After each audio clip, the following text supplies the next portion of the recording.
All right, so it's Tuesday, September 13th, 4:03, and we have, why do we have like every clock in this room, including my watch, says some different time. I'm in some sort of warp universe or something like that. That says 4:04, mine says 4:02. All right, I'm going to go with mine. Mine says 4:02. So I'm going to say it's 4:02, September 13th. It looks like we have just about everyone except for 3 members, and that's Ron Dodge, George Capello, and Nikki Cometa. Although I think all of them except for Ron Dodge actually RSVP'd, so we're expecting that they may come in a little bit later. So I'm going to call this meeting to order, and we'll dispense with the roll call since I just said that everybody else is here except for those 3 people. And we have an agenda before us with 4 items on it. Public comment is going to be at the last part of the agenda, and I will save time for anybody that's here that would like to address this task force. So we'll start off with, do we want to introduce our staff members? Sure. Melinda Dacey, the project planner that's been working on the project since I've joined the city in October of last year. Actually, let's go around because we had more people in the audience here today that may not know us. So why don't we go around and say who we are? We'll start with the planning commission member down there. I'm Susan Sheridan on the planning commission for New Encinitas, and a resident, of course, of Encinitas. Michael Von Neumann, living in New Encinitas, and also I'm on the Mobility and Traffic Safety Commission. Sherry Yardley with Encinitas Chamber of Commerce, representing our businesses in the area. Jennifer. Jennifer Gates, planning manager for policy and housing at the city. And she doesn't want to be associated with us. Yes, She sits far. Joe Mosca, Deputy Mayor of the City of Encinitas and representing District 4, which is partly New Encinitas and a little behind. And I'm Byron DeOracle with TRC Retail. We own Encinitas Village and Camino Village Plaza. Yeah, I'm Chris Calkins with the Encinitas Ranch and Encinitas Plaza shopping centers. All right, well, let's get started with 3A, and that's Environmental Impact Report, EIR, scoping meeting. We had the scoping meeting last week. I think Susan said she went. I don't know if any other task force member. Oh, everybody went. Ron was there too. Oh, all right. So we had several task force members. So why don't we do this? Why don't we have staff queue this up, and then if any task force members want to say anything, we can do that. Yep. So I just wanted to remind the task force that some of the goals today are to identify any additional topics or content that the environmental impact report should include within its analysis for the project. So when we talk about the environmental impact report, really it's CEQA, the California Environmental Quality Act, and the purpose of CEQA is to disclose environmental effects to the public, as well as decision makers who are making the decision on the project. And the focus is to prevent or minimize environmental impacts as well as enhance public participation. So some of the topics that are typically addressed in all EIRs are aesthetics, air quality, transportation, traffic, land use and planning, recreation, transportation. We have several of the topics on the board. This information was also presented during the public scoping workshop that we had for the open house, which was on August 30th. And so for the environmental impact report, the CEQA review process, you start with the notice of preparation, and we have our scoping period, which is closing tomorrow. And that kicks off the project team to start compiling the environmental documents to eventually distribute for public review and comments as well. And so some of the comments that we've received to date include aesthetics, greenhouse gas emissions, traffic and road congestion, air quality, parking, circulation and transportation, population, land use and planning, broadband, exterior lighting, housing, noise, wildfire, biological habitat connections with native plantings, sea level rise, cultural resources, economic and social impacts. So these are all the public comments that we have received to date, and so we're asking the task force if there's anything additional that the city should be reviewing and analyzing within the draft environmental impact report. So I see that we just got a letter from Caltrans, and I was looking at it now. Did we include their comments?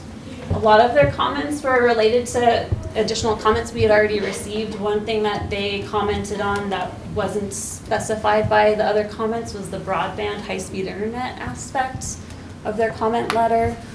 Some of their other comments relate more to some of the mobility elements project that's also going on right now. It's an update for a city project.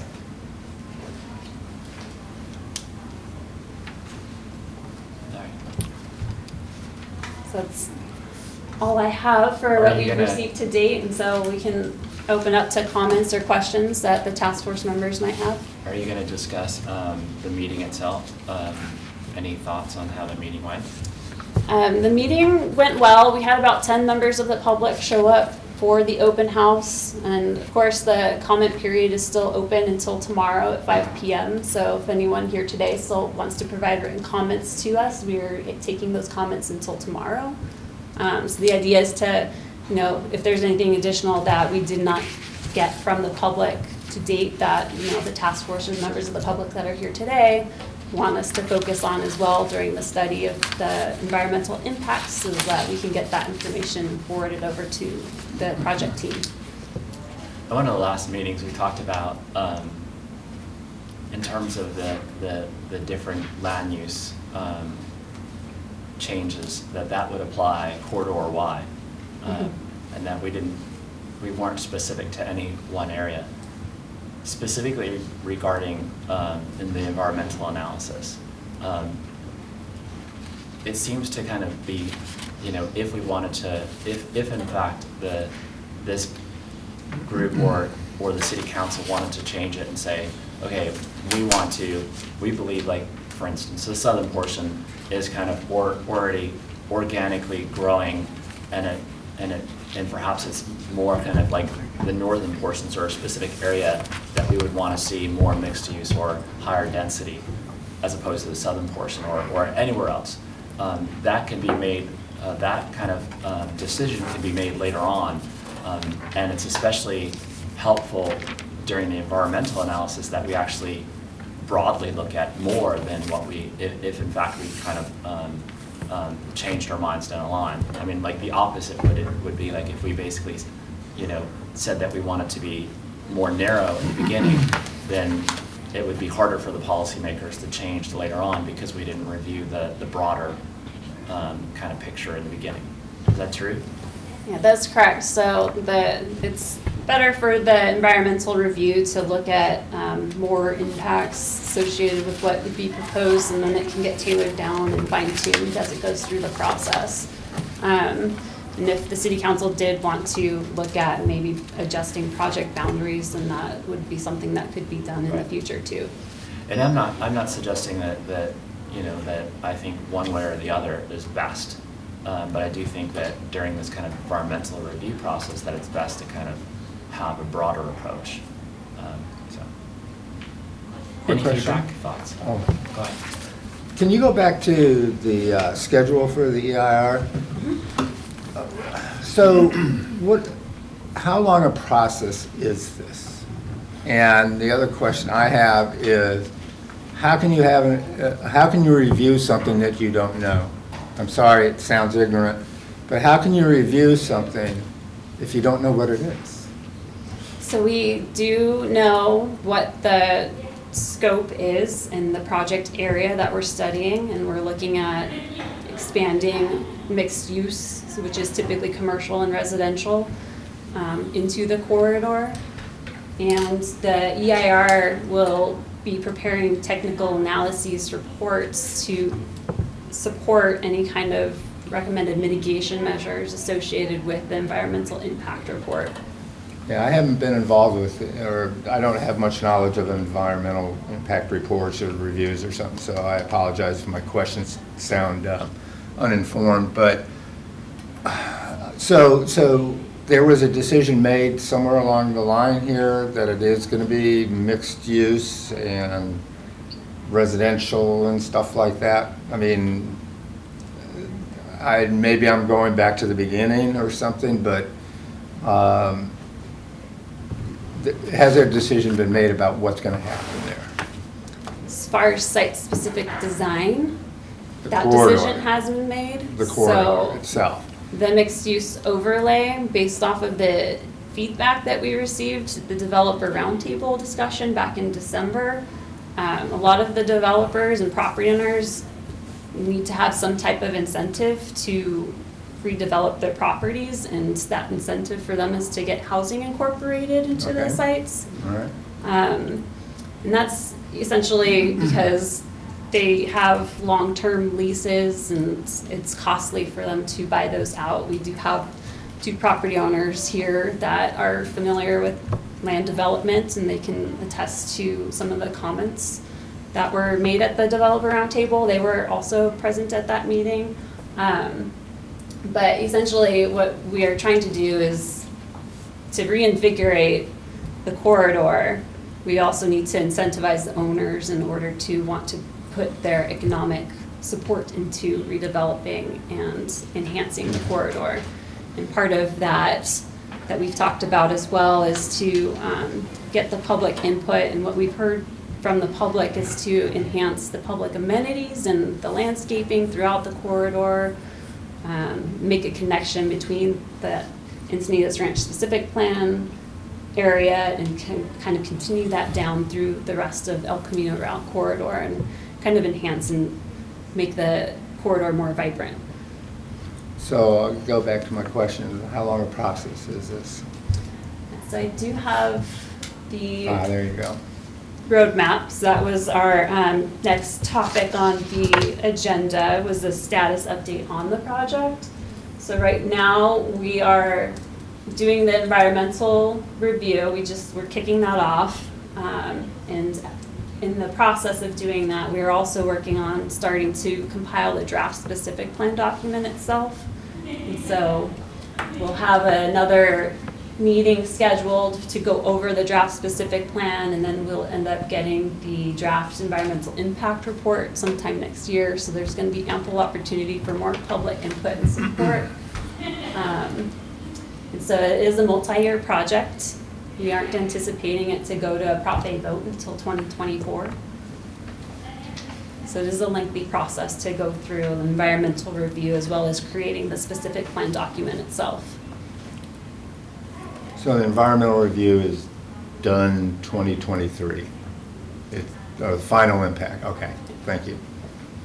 So right now, too, we want to try to give comments that would help in the scoping of the EIR. So what do we think needs to be included in terms of the environmental review?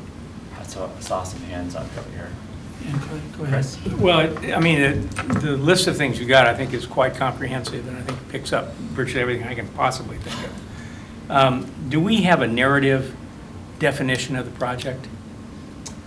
It's still being fine-tuned. We do have a project description that accompanied the notice of preparation to kind of give an overall picture of like the land size where the boundary has been identified, as well as the mixed-use land use type of development that would be incorporated. So those have been included in that project description, but that isn't necessarily the final description of the project. Yeah, but that's a project description against which you're doing the environmental review. Correct. It's reasonably broad, and you seem to have picked up everything I can think of. Susan? Susan? My comment on this would be that, and it's really important to me, it's one thing to have a single word like aesthetics, and it's another thing to have a paragraph about the aesthetics that are existing and what the goal of the aesthetics that we would like to see would be. And I'm wondering, is it our job as a task force to expand on these very, very compact and cryptic even, I would say, words to make them be more definition, more specific to that particular corridor? How do we review? Like, so when we talked about, when residents talked about and we talked about, we want connectivity between shopping centers. One of the things that I talked about was like the creek kind of around El Camino Real, as you go further north in Carlsbad, it's kind of like deconstructed, and it's really beautiful. And we could even have kind of meandering trails around it, and you see it even on the kind of the eastern portion of Encinitas Town Ranch Center that is kind of deconstructed in some ways. You know, how could we, if we basically had a plan of deconstructing further south and having some meandering trails and gathering spaces around that, like how do we actually, to Susan's point, is that something that is going to be environmentally reviewed, or how do we identify all of those different amenities and things that are aesthetics, or amenities like, you know, higher levels of mobility, connectivity, and all of these things that we've been talking about? Like open space, green Open space. Like I mean, I would assume that they're not environmentally impactful to have open space or gathering spaces, but Oh, yeah, it is. Open It space has preservation environmental is more like a mitigation measure for development. So this is essentially just like a quick list of the overall theme of the comments that we've heard. So what the project team will do with the actual written out comments is they'll fine tune the studies that need to be done, as well as the discussion of aesthetics itself within the draft environmental impact report. And so when that gets released to the public, then that's the time that you can go through and kind of expand on what the definition of aesthetics would be. And Melinda, who's the EIR consultant developing the technical solution? We're using Recon as our consultant. Okay. I feel like I stole your question, Susan, so I'm going to go back to you. It's fine to say that we're looking at broad objectives, but the devil is in the details, is what we architects say. And if we don't have more details, we're not going to know what's coming at us. We need more detail in this explanation, and each category needs more detail for us as a community to really sort of evaluate. So when do we know, like, okay, you've broadly said these are all of the comments that we've received kind of go into these buckets. When do we know, like are they going to examine and review all of those comments, and how do we know, all right? And so when would we get some lists in black and white that says this is what they're... This will be when the draft EIR is released for public review and comment. So typically when you have the draft EIR and we get additional public comments in, at that point, the consultant and the city are responsible for responding to each individual comment and identifying a response to each comment. So it goes into like a table format, and it gets classified based off of the topic of the comment that was submitted, and so then there's a response that's provided in direct correlation to the comment that was provided to the city and the project team. And all of that information helps get more detail into the document and fine-tunes the project. Sorry. And I was just going to ask, so are the pros and cons also looked at for each of those different comments?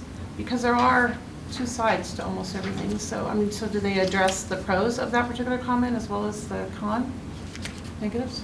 Yeah, well, the draft EIR looks at the environmental impacts related to the topics, and so they'll provide a response based on those. And part of that, we get mitigation measures out of the EIR, and those mitigation measures would, be providing enhanced landscaping. And for like the habitat connections, the suggestion was to have native plantings be incorporated in the site development. So those comments can become mitigation measures and get worked into the project and the specific plan document itself. So we start broad and then we go in and get more detailed as the process goes on, so we can have a more fine-tuned and defined project. And this is solely this is solely one part of the project, which is about the California Environmental Quality Act, because this is a project that the city's undertaking. We have to comply with CEQA, the California Environmental Quality Act. So they're starting the environmental analysis, and they're saying, what do you want us to review within that analysis? In terms of like the policy, the pros and cons of whether we have connectivity, whether we do anything, then that's still an open discussion. But this is just the environmental analysis under state law to see if it comports with state law, whether or not it's going to create any kind of environmental impacts that can't be mitigated. Does the environmental impact report, the consultants, don't they have like minimum standards, even amongst this list of things we want to look at, that they already are planning to review? It's just we're wanting more fine-tuned of that? Yeah, and there's a standard list of topics that get identified as being project issues, and so this is the public's opportunity to expand on that list if there's some standard topics that aren't necessarily discussed and covered under the EIR, then that's the opportunity for that to be brought in. So there's some additional things that the report would involve on top of this? Because I don't, like, for instance, I don't see like utilities, perhaps it's, yeah, like energy use and stuff. I guess that's, all right, different slide. There you go. So the other slide was more about what the public has said and brought to our attention that they want to make sure is covered within these topics, because like you all saying, like, those are broad words, right? Those are broad topics that could be anything, and so if there are specifics within those topics or things that you don't know are covered in those, this is when we talk about. This is just to scope out what studies that are going to be done as part of this project, which is why it takes at least 6 months to complete and why we wanted to go ahead and start now. We will be meeting again multiple times. We will refine that project through the next few months, as well as start drafting what those standards are to implement this vision or these design aspects that we want to make sure are incorporated into the draft. That's what becomes that project, that final project that gets studied, or what that would go for approval. EIRs look at things a little bit broader too, and the broader, like you said, the broader we are, then the more we fine tune it, then we can address those impacts as we're going through and finalizing to that preferred alternative. So right now we're looking at like a most impactful, and then maybe there's the preferred is right in the middle, and then obviously no project. Those are the three main ones that would get studied. Is there any, since we've compiled with the help of the consultant, we've compiled all of the public input, and we know like what's under aesthetics in some of these categories. Is there any way to get, Susan, some of the things that people talked about that we're going to give over to the consultant to review and analyze? So that I don't think that's where you all are going to finalize what those aesthetic components that you're talking about. That's what's going into those design standards that are going to be developed as part of the draft specific plans. All right. So those are going to lead to the aesthetics. The aesthetics probably is not something that will be studied until later towards the end. What's going on, the reason why we want to start now, SANDAG has to complete all of the traffic studies, and we're now in their queue because we've said, okay, we got a project, we're going forward, and we're now in the queue at number 13. Right. And so we get in this queue, and then eventually we get into the project mode. We got to understand traffic to then answer some of the other questions around noise and GHG, and it's really complicated. I'm just trying to explain why we're starting now with a broad project, and we are going to fine tune through this process and add together some of what those development standards are, but we need to draft that to get you to have something to respond to. What are the, I guess I'm still, I don't have a picture of what we're, for example, if you're going to ask SANDAG to do a traffic study, what are they studying? What are you trying to get from them, I guess? Is it taking existing land use? Mm-hmm. It's taking existing land use and saying what the impacts of existing land use. What's the current conditions, existing conditions? So we need to get that understanding. And then at the last meeting you guys held, you talked about what that potential land use mix would be as a max. And so looking at that as a potential max, and we're still refining that. We'll present that to you as soon as we're finished refining it because it needed some work. But so then that will be presented, that'll be used. We still are in, like I said, 13. We're still months till we get. When you say we decided on a max. I don't say we decided. There was no decision because we don't vote on anything, but you guys discussed what that number was, and that's what we're still trying to figure out. Does that make sense? So kind of, my recollection of the conversation was, and the community's input was, first broadly, that if Encinitas is going to expand its housing stock, that, and particularly with respect to any kind of affordability, which the state is requiring all jurisdictions to do, that they wanted it to happen on corridor and not out in the rural areas, which is, so that was, everybody kind of broadly accepted, that seemed like it to me. And the second thing is, for Jennifer and Melinda and the staff, is that underlying, I think the property owners in particular said, keep the underlying zoning so we had the flexibility, add maybe a mixed-use overlay in the corridor. And from there, so that gives you a framework on what you can begin studying from an ER perspective, and then you can start adding, well, what's a range of FAR that might work in that corridor for mixed use? What's the range of density per acre, units per acre? Those are all building blocks that the EIR consultant can study in terms of number of people per household, traffic count, ADT, traffic count, VMT, which is now the CEQA standard, utilities you were talking about, water quality, those kinds of things broadly in the corridor, total number of units contemplated in the corridor, the range of units, density, FAR, that's what's studied. And then that drives what I think is going to be a program level EIR. So this is kind of big picture EIR. So if we come in or he comes in with a project within the context of the specific plan, we have to do our own CEQA work because we'll be a project too. This really isn't a project, it's kind of a zoning document, policy document, but under CEQA you call it a project. When we come in with a project, let's say we want to do a small residential project on one of our shopping center sites, we'll have to do CEQA work as well. It may be only a supplement to the existing EIR from the specific plan, or maybe we might have to do an addendum, or there'll be some other exemption under CEQA that we can take advantage of. But this isn't the only EIR that will be done when property owners come in to implement the specific plan on their sites. They'll have to do their own CEQA work. So there's multiple layers of environmental review that will take place apart from just what the specific plan is doing. So the public's going to have plenty of opportunity to be engaged over the next several years. Susan. Well, so, for example, under aesthetics, let's say, we could have lighting. Under energy, we could also have lighting.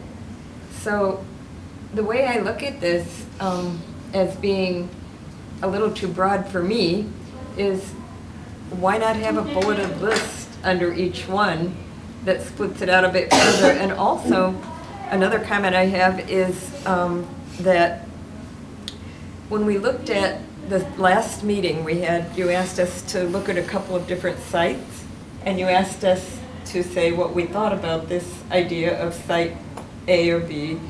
And so shouldn't that be part of what we're addressing here too, is density in one area or another more preferable based on environmental impact? You know, shouldn't we be looking at what we're actually thinking about doing as our environmental assessment, you know, and impacts? Because if we develop heavily at the north end and at the south end, or, you know, if we only develop heavily in the middle, is that better or worse for traffic, you know? Or is that better or worse in terms of adding the lighting, you know, and how the energy is used? So, in my mind, we need more information in this. And I think it's wonderful that you had the scoping meeting, and with getting the public input is super important to have the public here and have that input. It's really important to get your input from the public. And I want to just say I really appreciate all of you for turning out and showing up. But we need to know, we need to hear from you what you think needs to go in here.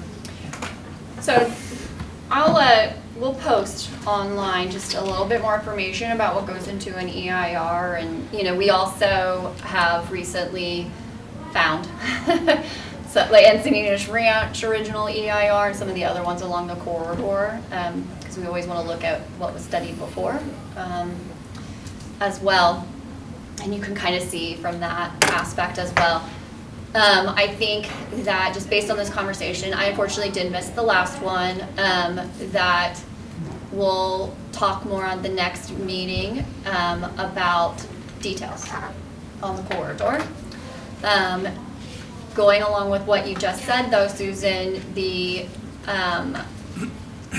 if you think of it also as the most, potentially the most build out, and then, like you said, reduce it, and then maybe there is better off in certain parts of the corridor or middle or things like that that we'll understand.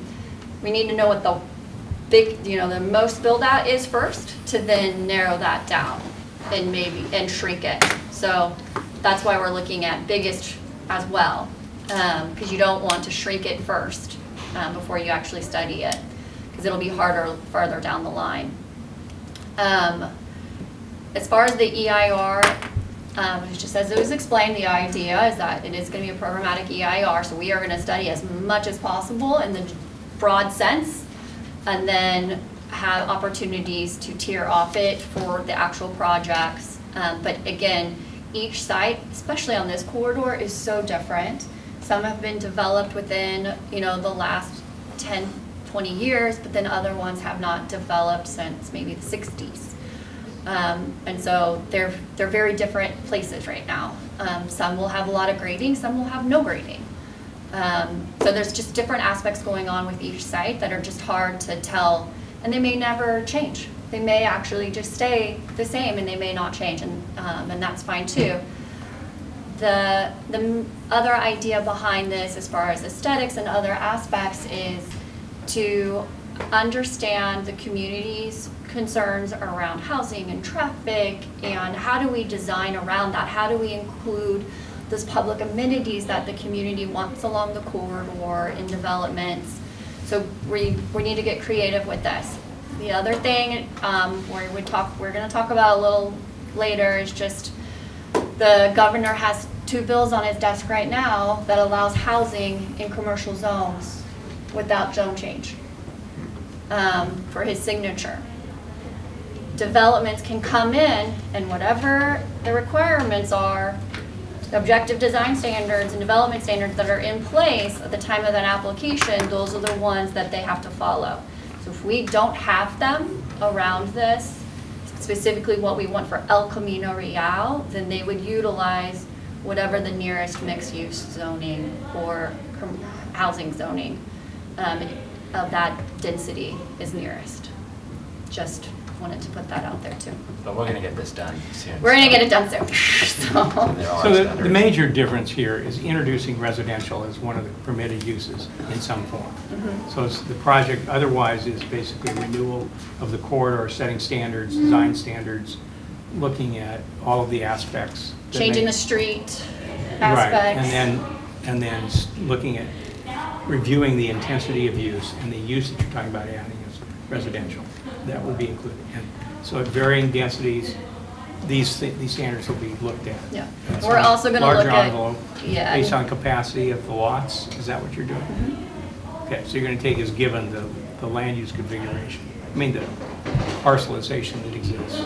Parcelization that exists, incentivize bringing parcels together, the So smaller you're- parcels together, so that we can get that linkage. Okay, so you're going to be looking at what the capacity is of multiple properties brought together. Okay.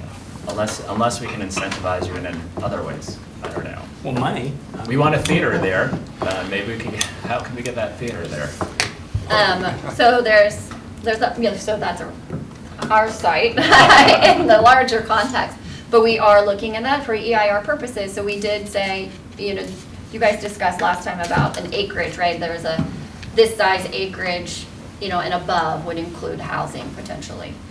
So, but some of our sites that are maybe 1 to 2 acres or less are same ownership, they're just neighboring. Right.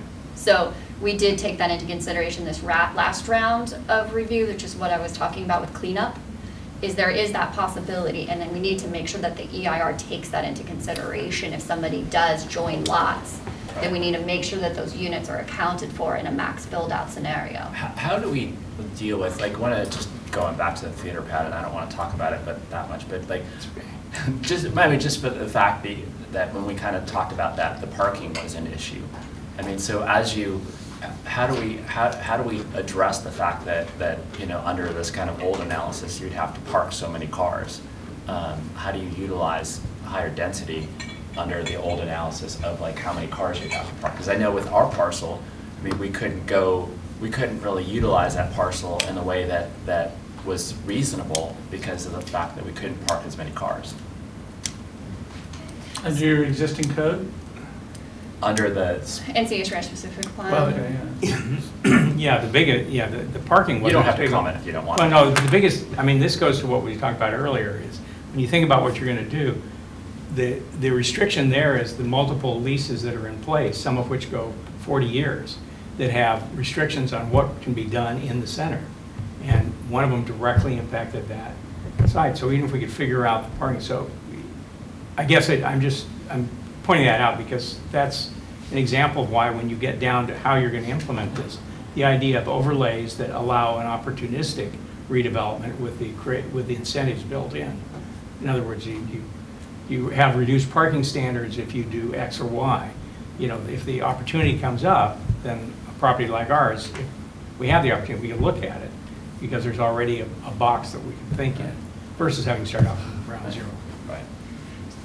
Right, so that is, the intent is not to rezone properties because in the old days, when we rezone properties, they typically created everything to be non-conforming. We see that here as well, is everything, a lot of things are non-conforming. They don't meet any current standard of any sort. And so that's not the intent into the future, is not to rezone, it's to create overlay and create opportunities.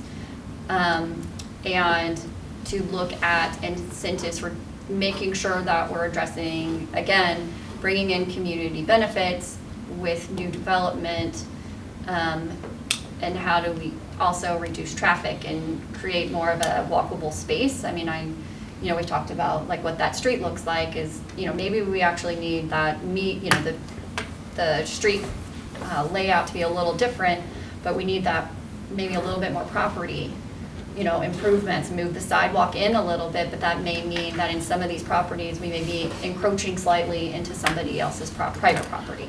So those are just those incentives and those give and takes that we do with development. So those are the types of things that we would be looking at. And then also the bus stop. That was a meeting that was held today with NCTDs to do improvements to our bus stops, to make them ADA accessible with the new bus types. Just all these different things are going on, and it's trying to put it into one document is the hard thing. I'm glad you mentioned the road and the street itself. I think that's, for me, that is one of the major things that has to be decided upon, dealing with the use of that road and who it's for and what it's for. And without really coming to a decision about how to utilize El Camino Real, if it's going to be someplace, is all this development going to be someplace that you go to or you go through, or both? How does that work? Where in this whole process is that actually going to be dealt with? And that's until you have the foundation, the track. Everything else, to me, is superfluous. I don't know if that's the right word, but unless you have a track, you can't build a railroad. So you have to kind of decide what that's going to be. And there's a lot of different competing thoughts, ideas about that. And So where in the process is that going to be? Who will decide El Camino Real is going to be this type of street? City Council. City Council will decide at the end of the day through the mobility element. End of the day being the end of this plan? Mobility element and this plan are going together right now. And so at the end of the day, it would be a mobility element. Something to think about always with El Camino Real is understanding its current use. And if that current use changes, then where do those cars go? Right, yeah. So right now, the thought is, yes, it serves both purposes. It's for people to go shopping, but it's also for people to get through the city. And that really isn't going to change. in the sense of it's gonna be used for both. Okay. But what does new development mean on that street, and what improvements then do we need to make to the street to allow that flow through? Especially if it's higher density. Especially if it's higher density or changing. So if we have, the commercial uses and the residential, you have different users and you have different demands on that road. Some of those spaces aren't really ripe for higher density. Like how would you get somebody to a bus stop? How would they, get out of some of these shopping centers that are really kind of, vehicular kind of focused? And then the developers themselves or the property owners themselves, they know what their tenants require. Talking about some of the leases that we were talking about just a second ago, some of them require X number of parking spaces before they'll even go in to your shopping center. We have housing developers that tell us, I can't do less than X number of parking spaces because I can't get funding. How does that change if you had like a target that said I need like, X amount of parking spaces, but if you have tenants next door, I mean, doesn't that change the equation? Like if they can walk to your shop, if you have more, mobility options for somebody to be able to walk, roll, or ride to your store, why would you need parking? Well, you can talk, that's one of the questions you could talk to Target about. But they have a standard and they say. And I'm not specifically saying Well, Target, what happens is they have. we like Target. They want, Home Depot's another example. What they do is they say, you can tell them that they're going to, and they know that there's going to be crossover walking, but. Although Home Depot is a little bit different. I mean, nobody's going to be carrying their sink home. No, I'm thinking they're in another space where you've got, and the issue, it's where this conflict comes in, that they've got national standards is basically the problem. They don't want to, unless they're forced to, they don't want to look at your local But they have analysis. national standards, but for different stores, like Santa Monica, they'd have like a little, what? It depends. If you give me a space in downtown Beverly Hills, I may make a whole lot of compromises. All right. You give me a place in Encinitas, We don't have the leverage. you need to give me parking spaces. All right, got it. But, that's part of this process, I think, is you create the infrastructure. It feels good around spaces. You might get a different look as time goes on. All right. I mean, that's, particularly national tenants, that's a kind of issue. Are you finding that the same situation, especially in the South, when you have, because your spaces are now smaller and smaller? Are your tenants? Yeah, but we're constrained about what we want to do. So if we have a long-term anchor tenant, 30 or 40-year lease, they have control rights, and among those control rights is there has to be a certain amount of spaces in the parking field at all times. And so we say, okay, here's the number of spaces, and beyond that, we'll look at outside of the center to see where we can, do some reconfiguring or repositioning of the center. But what a lot of people don't realize is your anchor tenant has an enormous amount of control over your property, even though you're the owner. They're kind of tenant in possession, and they've got control rights in their lease that they insist on. So is that like an aspect of this plan when we talk about, because I think a lot of us talk about, when we talk about connectivity and utilizing some of the spots, there's just a tremendous amount of parking in this corridor, but the fact is that it's already contractually obligated, so it's not as if there really is spots that if I'm connecting, the Five Guys with the center next door, it's not as if you can kind of manage that parking in a way that there's parking in here, even though it's there's spaces, stalls available, but really if we start managing and putting parking other people in here, that's going to conflict with the contract that you have with them. Am I making sense? Yeah, but you put two parking spaces side by side, each of the stores, the tenants has a dedicated parking area. This area, you laid this out for me. But people are going to figure out where they want to park. I mean, you have a natural migration of people. If you create the connectivity between areas, centers, people will move to sort of fit what the demand is. Now, if everybody takes up every space, then you got a different problem. That's usually not the case. So this whole notion of connectivity is a positive because it really does allow for balancing, parking uses and allow, you then do a study, you know, Right. and particularly with smaller shop tenants, you can do different things. Right. Um, George? So I think this is an interesting conversation, parking spots. So as part of the, whether it's the EIR or some other aspect of looking into the impacts, will they be reviewing the current contracts that some of these bigger, like these guys have, retail centers have? It sounds like that's an important aspect. If he's saying that there's a tenant that has a 40-year lease, where's the incentive coming from if they're never going to leave for 40 years and that property's not going to probably be developed or the parking's going to be blocked up? Yeah, that doesn't mean the entire center is off limits. It only means you have to have a certain number of people for that anchor. And then, and as if you were at the workshop, you saw folks taking, you know, Blocks, yeah. the blocks and kind of massing around the anchor tenant.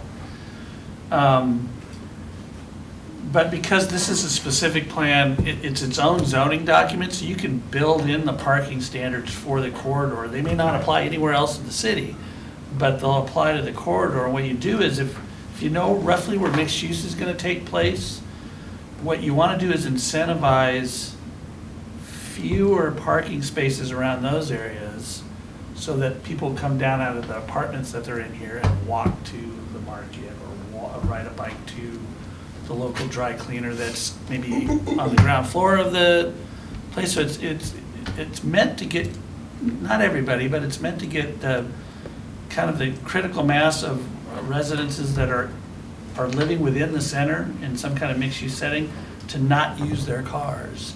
And so it doesn't necessarily decrease traffic, but what it does is it makes your roadway more efficient. Because they're not piling into their cars and going also to the center down the street. They can get everything right close by, so. I think that really answered your question. I mean, I think it's all very interesting and important information, but if one of the goals here is to try to incentivize, isn't it important to understand what the current status is of the leases, the long-term leases, what the current use is? Meaning if we're trying to incentivize and we decide we want to focus on the south or the middle section of the corridor, if they're locked up for a significant period of time and nothing will change, is that something that we're taking into consideration? And like I think somebody mentioned before, if the incentive is to force a landlord to buy people out of contracts, is that something that's being considered as well? As if the incentive is So the goal? idea behind a specific plan, again, is to just set the zoning. It's not, we're not treating this as an economic plan for El Camino Real. It is to create a zoning plan for El Camino Real, so that the emphasis is not economics. Our corridor is healthy. The corridor is changing, right? And everything, we know economics are changing, but there's a lot of things changing. There's a lot of influences, but that was not the impetus for doing the specific plan. It wasn't that we have a dying retail corridor like you see in, you know, if you go farther east, you see actual shopping centers that are empty. We do have some vacancy, but not nearly what we see on the east side of the county.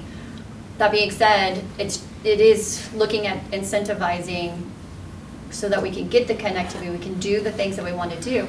But again, some of these are not going to change. We are not going to buy, the city's not buying property from people. There's going to be leases. That's up to the private property owner to decide what they want to do with their property at the end of the day.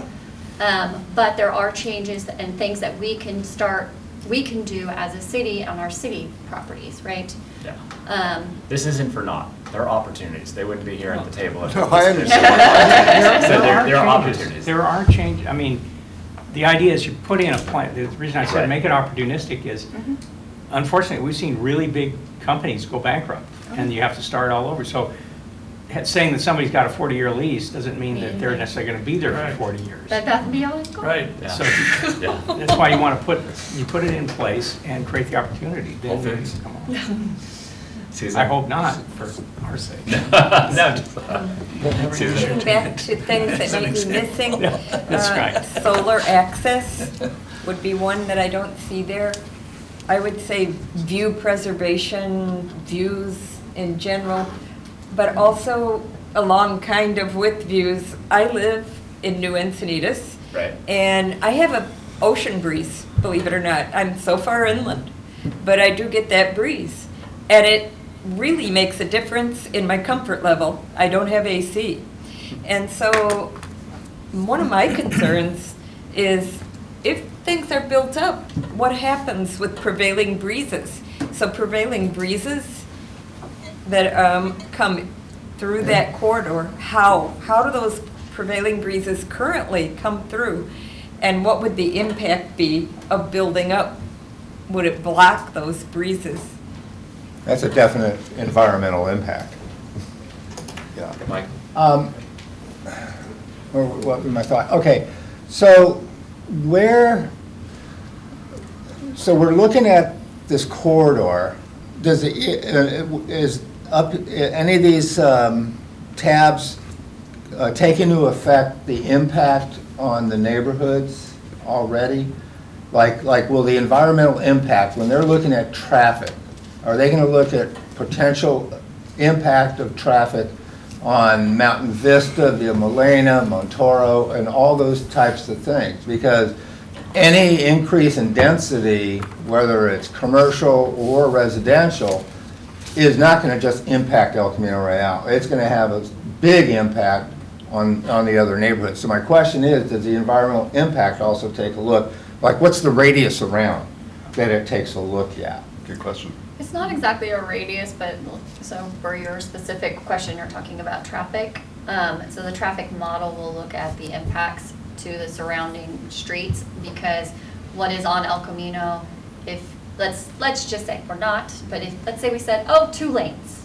We're going to go down to 2 lanes on El Camino. All those cars have to go somewhere. So that model then models where all those cars then go, because it knows where cars are currently going in and out of, and then what was going to happen if we added more density and then reduce those lanes. It's going to shove cars and traffic in different patterns. So you're going to see how that then affects your side streets or your parallel streets So that's as well. so that's an environmental impact. And we'll see some of Traffic that model. we'll see some of that analysis within the circulation plan that your group is going to be working on as well, at the transportation. The mobility element will look at the network as a whole, and it takes into account what ends up being proposed through this process as well. It'll be included within the mobility element as one of the things studied. So when we're doing traffic modeling, we're talking about around 6 traffic models that we'll be running. The what? 6 traffic models that we'll be running, I think, Okay. right now. Because who knows? It may make sense to close off one of those streets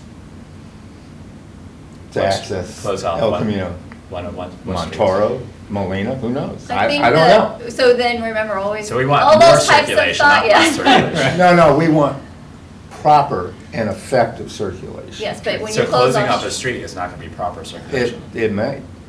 not when you have fire might. trucks and If police people are cars flying, then that it need to may. go places. If I have my jetpack off. Cities are closing streets, and their circulation is working better throughout the world. All right. I mean, So that's a fact. Whether it's a city the size of Encinitas or something like that, but cities are doing things like that. And especially if they want to densify urban cores and things like that, they get rid of the traffic. So are you suggesting that we study closing off one of the streets? No, I'm just saying, I hope this mobility element is actually taking a look at that, or making streets, one I doubt way, that we're looking at that. or one way, or something like that. yeah, right now there's no proposal to change the streets themselves. It's Okay. to bring in complete streets, which is Okay. a Or requirement. We're making them safer for multimodal systems. We're not Yes. necessarily closing off the Okay. streets. In fact, there are some streets I would Well, love to see opened up that will If close. we're taking a look at everything, then it should be I looked agree at. with that. Yeah. I resemble that comment. Yeah. Are there other things in this one? Michael, did you have any further comments about, because I know that you were asking questions about the road configuration. Do you have any comments about the road configuration that you would like to have looked at? Well, yeah, I mean, how do you, how do you get the people who want to go through town on El Camino Real, How do you get what do we have to do to help them get through town without having to deal with every single driveway, every single stoplight? Because there's two users. I mean, there's people who are going through it and people who are going to that area to shop. And they're completely opposite types of people. Like, you know, the people who live on East Encinitas are driving down to El Camino Real, most likely to go shopping. Maybe they're going on El Camino Real to go to work too, but most of the people in the area are going to who live in the area are going to El Camino Real to shop. So, you know, what can be done to help them so they don't have to, you know, so I don't have an answer. I'm not a traffic engineer. It just seems that there has to be something. Like, you can't add all this densification, residential, business, whatever, and not expect more congestion. Now, sometimes congestion is good because it slows traffic down and there's less chances of serious injuries. But I would want to think that there's other ways of doing that without aggravating a bunch of people. So, Got it. you know, yeah, so. I think that's good feedback. George, did you have some more feedback? Nope. All right. No, thank you. So I think we gave a lot of feedback on 3A. Okay. Any other thoughts on 3A? And if not, I'm going to move on to 3B, which is project status update. Or questions? Let's move on to project status update, which we already kind of alluded to. Yeah, so we kind of talked a little bit earlier about where we're at in the process. So we have the roadmap up on the screen, and I will be putting this up on the project webpage tomorrow, just so that everyone has access to the same roadmap on where we're at in the process. So we fine-tuned the preferred design alternative a little bit further. So that was the development build yield matrix that we had presented at the last task force meeting. So we are fine-tuning that a little bit. We're in the EIR process. We have our notice of preparation that we issued, and the comment period for that closes tomorrow. So where we're at is starting the EIR, and then we're starting to draft the specific plan, and those things will get released for public review and input within the next 6 months or so. Susan? I would really love to hear from our public. They've been sitting here patiently for about an hour. Is it possible we could go shift to that now? We're going to get to Where are we on our agenda? We're going to get to 3D in 1 second, which is public comment.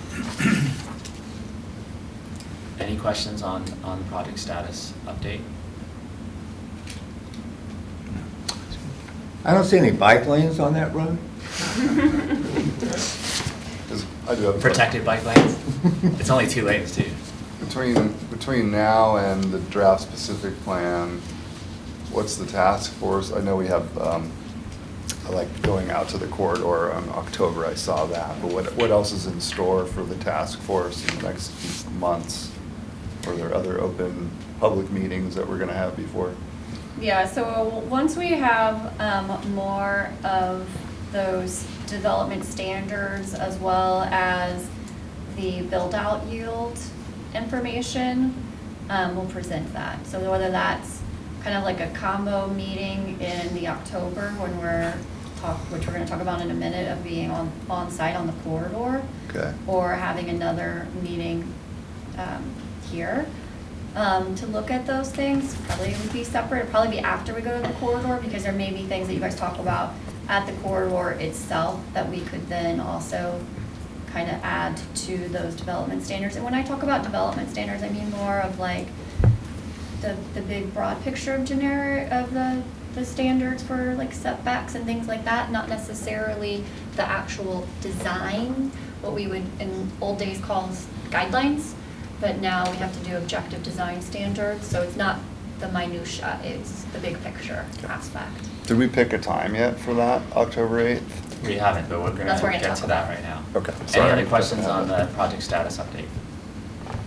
All right, let's move to task force meeting on the corridor Saturday, October 8th. And this is kind of envisioned, it's almost similar to, Ron Dodge had mentioned this last time, similar to when we had the walkabout on the corridor. With Dan Burden. With Dan, and he kind of identified different areas, which actually gave rise to some more project, like the block crossing, bike lanes, and other things that we kind of implemented or are going to implement.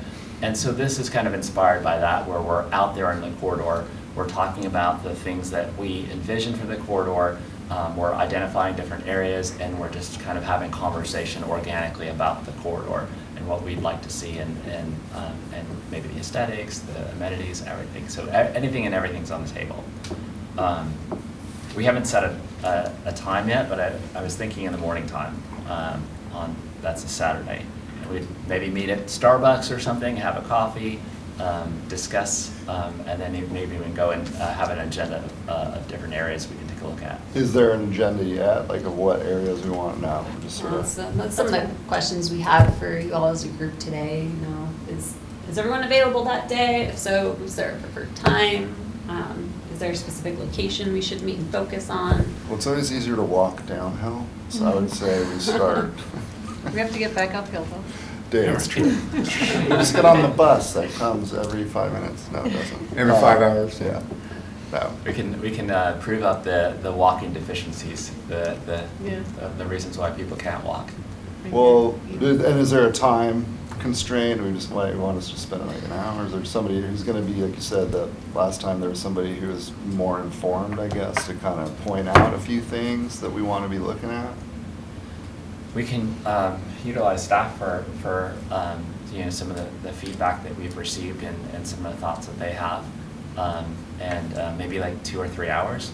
We can start off around Mountain Vista, which I think is a nice kind of walkable area into the corridor, and just yeah. So we could say 9 or 10?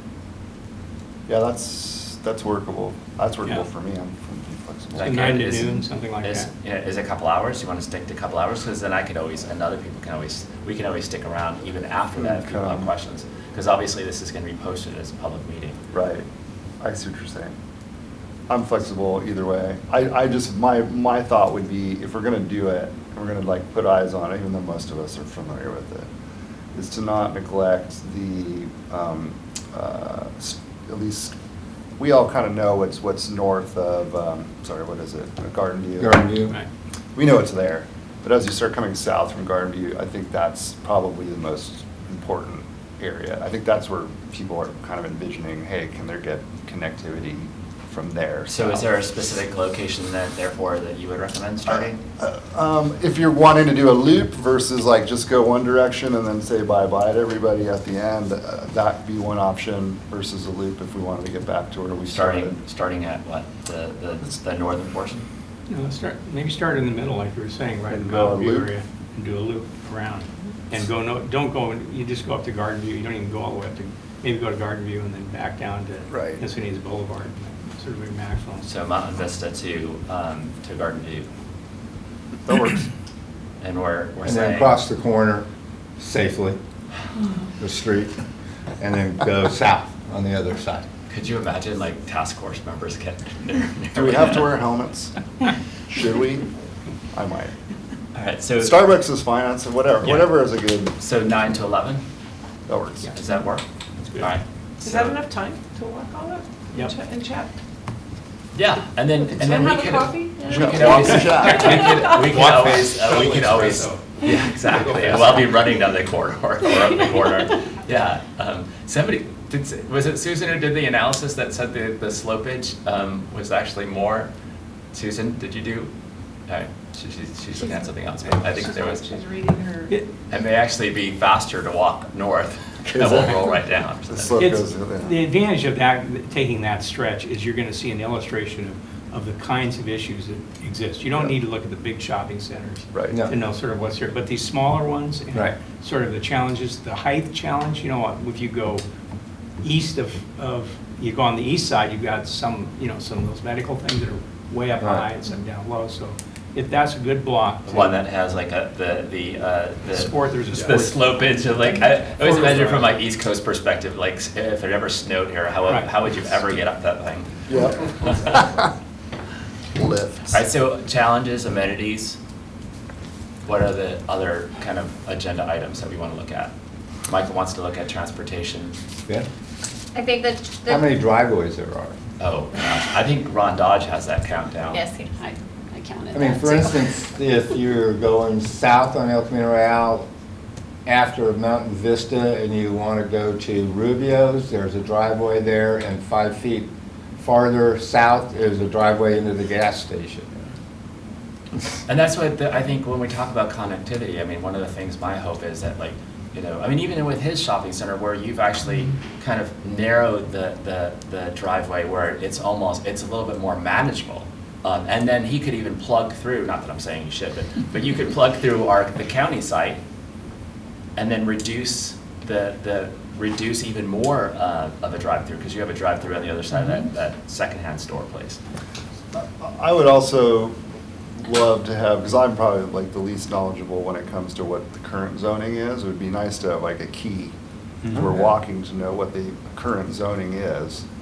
Even though like there's medical, you can assume I know what that means, but maybe some had something that's a little bit different, or.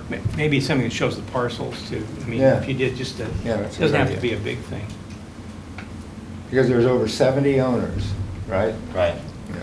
And that area allows people taking a look at the relationship with the residential stuff behind, because you get to see 2 or 3 of the examples of what's there. That's good. I do want to discuss that at some point too, like, you know, what are the relevant and necessary kind of enterprises on this corridor that you know, that we think are relevant and necessary for us as residents, but that may not, like a theater, or things that may not, that are starting to seemingly not make its way in there, but like one of the things that I'm thinking that we're seeing more of, and not that this is bad, but I wouldn't want it to take up any more space, is like, you know, Mattress certainly stores. mattress stores. I was gonna name that, but I think you're right. There are several mattress stores on either side of the Something's up. road. I'm like, how In the many wrong mattresses business. do you need? But no, medical centers. Since she's brought up medical centers, there's a lot. I think it's going to be a big market on ECR for medical centers. Not that you shouldn't rent to them, but are those relevant places that we want on our center? And the big storage places, which, you know, I mean, you know, do we want this right on ECR? These big storage places. And so, you know, certainly I think a discussion about the types of stores that are relevant to our residents, so that we're Yeah. encouraging those businesses. I mean, even like putting a little bit of time into kind of breaking down by percentage, what are they, or it's like retail, food, medical, because that is what it is now. And then I always find it interesting, even the bigger places, like the percentage of occupancy, how much turnover. There's certain spots, if you ask my opinion, just never work for whatever's there. And I don't know the answer for that. So you just always have an empty retail place that's like right on the The corner. corner, that corner, and that Right. corner that you have, you can't get anybody there. Right. I think those are all interesting factoids to be aware of as we're coming to the end of, you know. Yeah, I agree. Well, you'll get to that in your, when you do your zoning update, you know, in this specific plan process, particularly in mixed-use settings. What you're seeing now is a lot of allowable uses that previously weren't allowed, or you had to go through a CUP to get it. So medical uses you talked about, instructor-based fitness, dental uses, all of those things are important to have in a mixed-use context. That way, the people that are living there can go downstairs to get their teeth cleaned, can go get their yoga downstairs. Right. I just wouldn't want to see, like, I mean, I'm not king for the day, but you know, I could see some of these places just going completely yeah, medical. It's cheap. It's easy to rent them inside. Anyways. Yeah. There's not a single ice cream store. Yes, more ice cream stores, more gelatos. Well, stands. one would be great to have. All right. So challenges, very amenities, hard to traffic, make a profit. transportation. Yeah. Are there any other?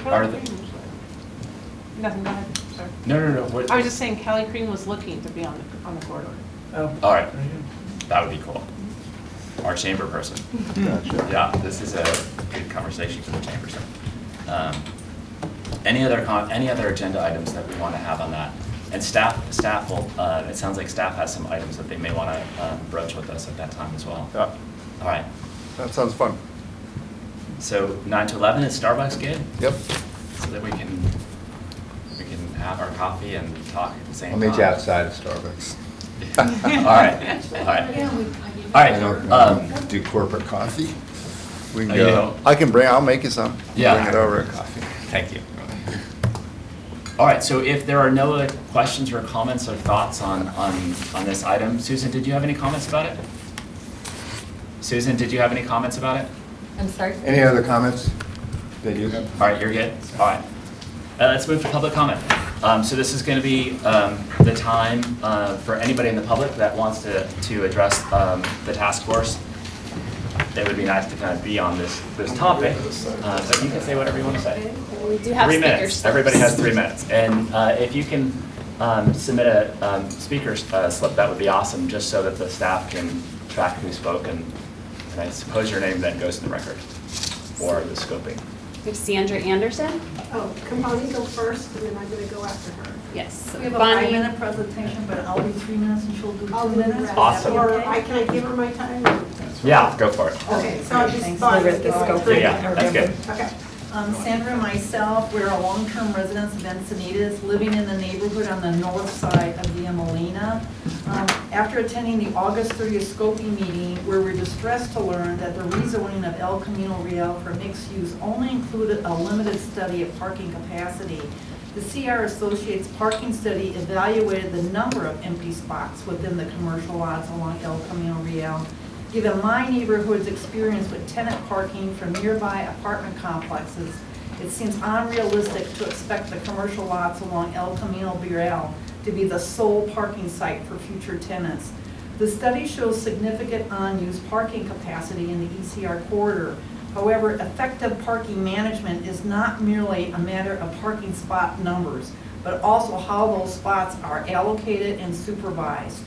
My neighborhood occupies the north side of Via Molina, while the resort apartment complex occupies most of the south side of Via Molina. The resort complex has 196 units. Despite having private lots and 2 private streets within the resort complex, the vehicles from the resort tenants now occupy the entire length of Via Molina, both the north and south sides. In addition, our 4 residential streets on the north side of Via Molina have over 80 vehicles from the resort tenants. It is not just the 80 vehicles parked in our neighborhood, but the attendant problems from the occupants of these vehicles have degraded our quality of life and safety. We have relentless trash comprised of alcohol containers, food containers, syringes, condoms, people urinating and defecating in our green belts, young women being followed by non-residents, persons looking for unlocked vehicles and opening mailboxes, vandalism of resident vehicles for reporting incidents to the sheriff. Because of the foregoing experiences, we are sensitive as to how the parking will be managed for the new residents of the ECR zone. Our concerns include, first of all, the Encinitas Municipal Ordinance 2021-12, which states that an apartment management for a 1-bedroom unit needs to supply 1 parking space per unit. For a 2 to 3 bedroom unit, needs to supply only 1.5 parking spaces per unit. Will the owners of these new apartments follow these guidelines, or will they be required to provide on-site parking for all tenants and all their vehicles? If the owners need only follow the current ordinance, where are the other resident vehicles to be parked? Some resort tenants have more than 1 vehicle. They have a sedan and a pickup truck. Will the tenants of these new apartments be allowed to park all their vehicles in the commercial lots? Since a 2-bedroom unit may have 5 adults, all with vehicles, will they all be able to park all their vehicles in the commercial lots? Some have large pickup trucks with trailers attached, loaded with landscape debris, construction equipment, or furnishings. Will all types of vehicles be permitted to park in the commercial lots? We have testimony from resort residents that 10 people are in a 2-bedroom unit. This generates many extra vehicles. How will excess occupancy be overseen and managed? Will a fee for parking each vehicle be charged for the new apartment owners? The resort has an annual parking fee. Public street parking is free, and tenants can abandon on-site parking in favor of free parking. This project promised neighborhood-friendly solutions. There is nothing friendly about a massive influx of vehicles into the residential streets outside the proposed El Camino Real project. This situation raises multiple environmental issues regarding noise, air quality, aesthetics, land use and planning, population, and housing. We are deeply concerned that our 4 streets will be expected to absorb the excess vehicles from the proposed apartments in the Kohl's, Burlington, and Rail Plaza sites, in addition to the resort units. We believe the task force and environmental impact study must include a detailed parking study to determine exactly how parking will be managed for these new apartments along the ECR corridor. Will new ordinances be required to manage the parking in this ECR zone? Citizens resist development in their neighborhoods because of the fallout of problems they must absorb or endure. We hope you can responsibly address our legitimate needs. Thank you. Thank you. Thank you for that feedback. Next is Bruce Ehlers. These glasses, sorry. I got just a couple of comments. First one is, what's the reason for doing this? I haven't heard. I've heard 2 things that it's not. Jennifer, I believe tonight you said the specific plan is not for economic reasons. I think you went on to say the corridor is economically healthy. Please tell me if I got that down wrong. I think it was 2 meetings ago, Roy said that this is not necessary for a housing element or for housing element buffer. So those are 2 reasons we're not doing it. What is the reason we're doing it? Is it simply just to improve mobility? If that's it, and maybe aesthetics, if that's it, let's state it. But then if you're doing it for that reason, then there is not a reason to do an overlay over the entire, and I'm gonna just take a wild guess that this is well over 200 acres. It's probably 400 or 500 acres. It's probably akin to what the Encinitas Ranch specific plan was. You do an R30 overlay over just 200 acres, density bonus it to 45 units an acre, and I'm just assuming we're doing the lowest possible level of residential here, not 4 to 5 in mid-range. That's a 10,000 household increase in our capacity. 10,000. On top of, we have about 26,000 households today. So that would be a huge percentage increase in the capacity and potentially in the population, in the traffic, in the crowding. So I don't understand the reason. This seems to be a fait accompli, foregone conclusion, and I think you need to get in front of this and say why you're doing it. Then that brings me to the second part is, if we do this, which I do not support it right now, do we get RENA credit for this method? And this will get into the new laws, Jennifer, where if the new laws get signed, which the way things have been going, certainly they will get signed, are we suddenly, do we get credit for it without this specific plan? Because this specific plan won't be there until 2024. But I assume if we're not rezoning for it, we get no RENA credit. And so we'll actually have to upzone other land because we're going to run out of RENA buffer in about a year and a half at the rate we've been redeveloping these R30 properties. We made it so lucrative that 15 properties, 10 are already, maybe it's more now, but at least 10 are either approved or through the process. So I caution you right now that you put the cart before the horse. This is following the same exact trajectory that the GPA subcommittee did, the ERAC subcommittee did, and if you'll remember what happened with the people after that, we passed Prop A for a reason. So those are my comments. I think there's some missing process here. Thank you. Glenn Johnson. Oh, yeah. I just want to talk again about the traffic on El Camino Real, first of all. I drove it from the 78 to Encinitas, and the mile in Encinitas that we know about here is the only congested area on the 101. And the reason it's congested is we have all the businesses. We have the same number of lanes, but we have all the businesses local. We have left turn pockets, right turn pockets, 3 cutouts for each shopping center at least.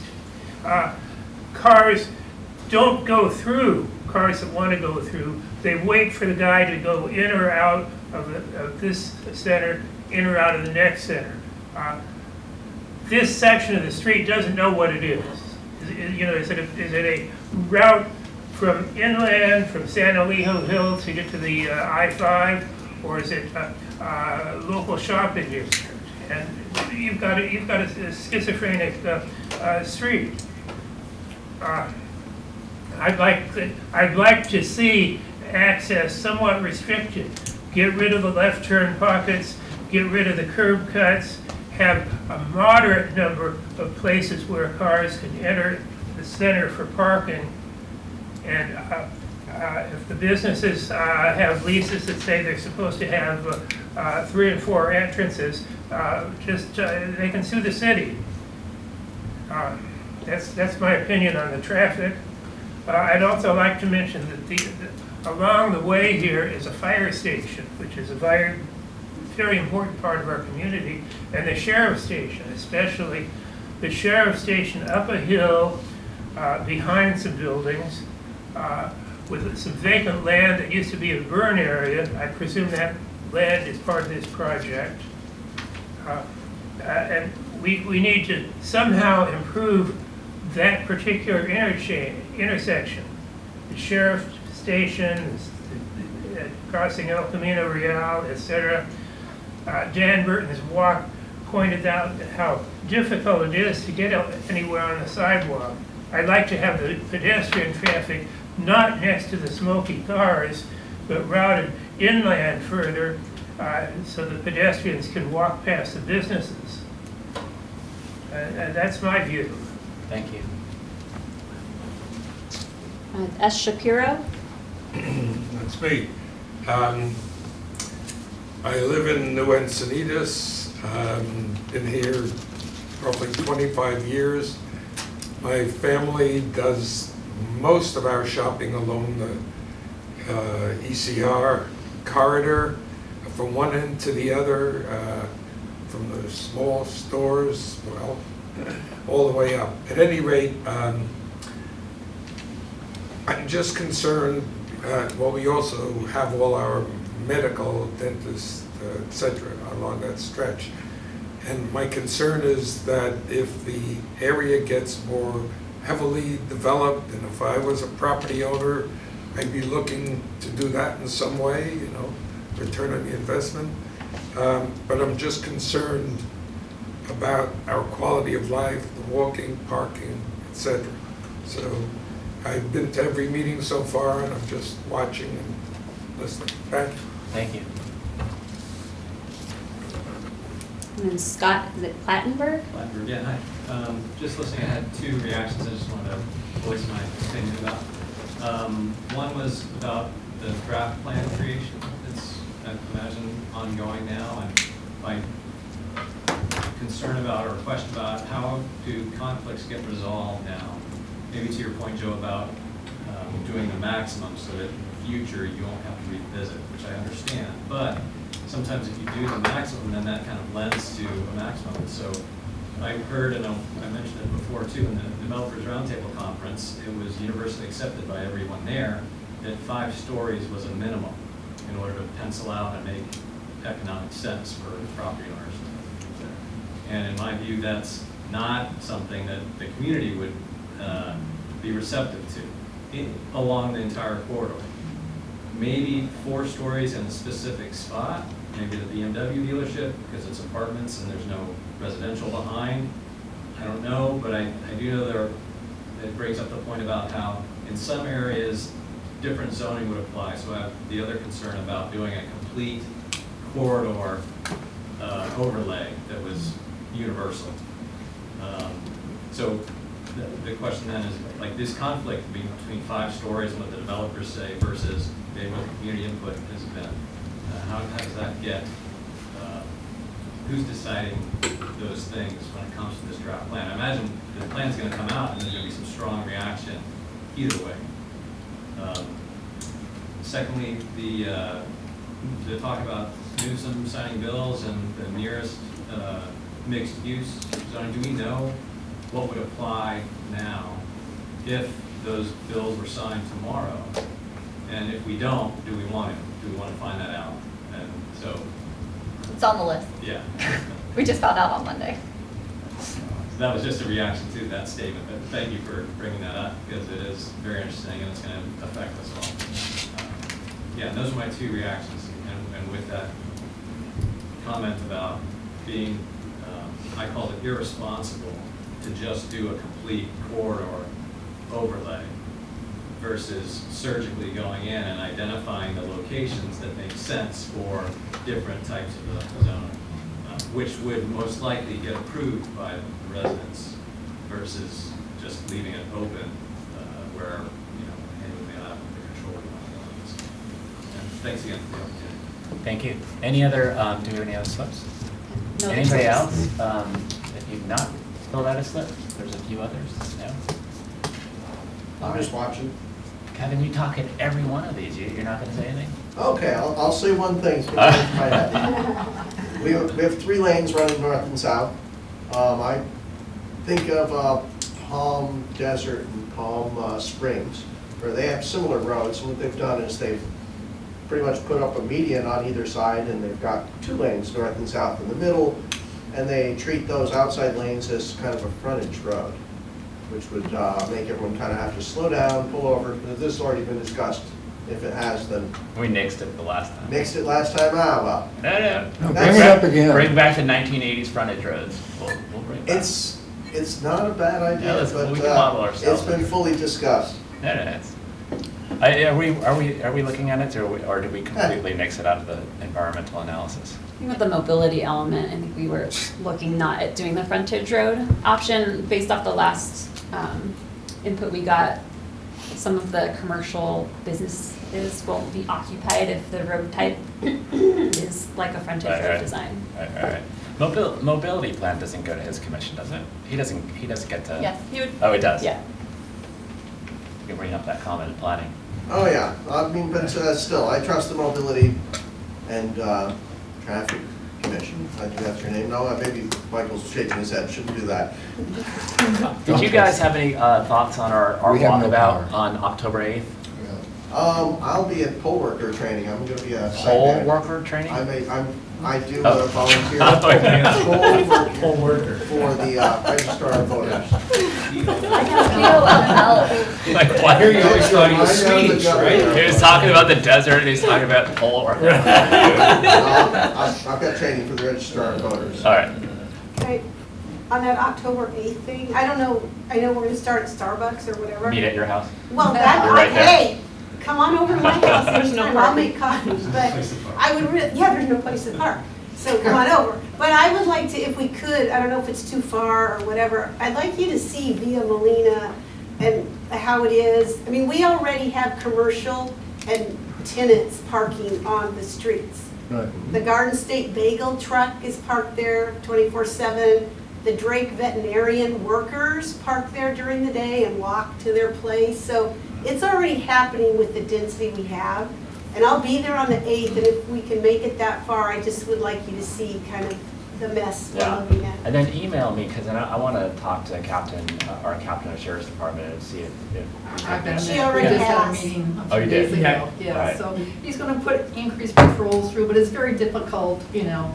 The incident happens before the patrol car arrived, people are gone, you know, for some of this stuff. So they are trying increased patrols to help us with this, but again, there's a lot of, a fly-by-drive just isn't gonna solve the problem for us.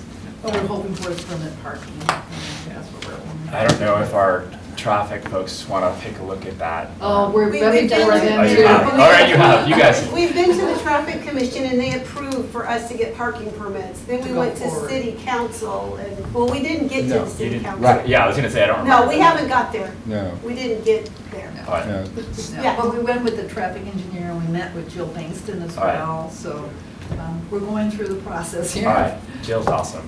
I know we do have, I think we have a couple of areas of the city where Yes, we you do do, have two that. of them. Yeah. Not far from you too, That's right down the correct. street.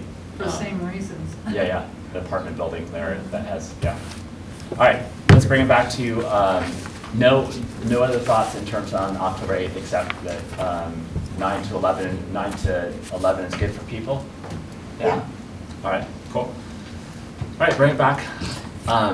Chris, did you have a comment? Oh, I was just going to say that, I mean, I go up and down via Molina. I know exactly what they're talking about. You drive there in the afternoon or in the morning, anytime you can see what's happening. And I think that'd be better than walking. If anybody gets a chance to drive by, Right. you can see what the, and you got all the apartments on one side, you got single family on the other, and the apartments clearly don't have the room to park. But it only happened 2 years ago. That's what we were talking Yeah. about at the meeting. We're trying to figure out what changed with the new ownership that then Yeah, started suddenly having people parking outside. So when you said fees, so now I'm like, okay, I'm gonna go look at And the other thing too is that Excellent once you thought. start to, I mean, I think that one of the things that if staff was to bring this to us, I mean, or a council in the future, I mean, when you're managing parking, I mean, you need to manage parking, but you have to also look over the spillover effect and like how that, because we will then have, It's true. you know, and everybody's going to want a speed hump, you know, and so how do you manage it in a way that it's not causing spillover effect? So, anyways, that's not here. Any other comments for this task force? If not, we are adjourned. All right, see you guys on October 8th. Thank you. Thanks. Thank you.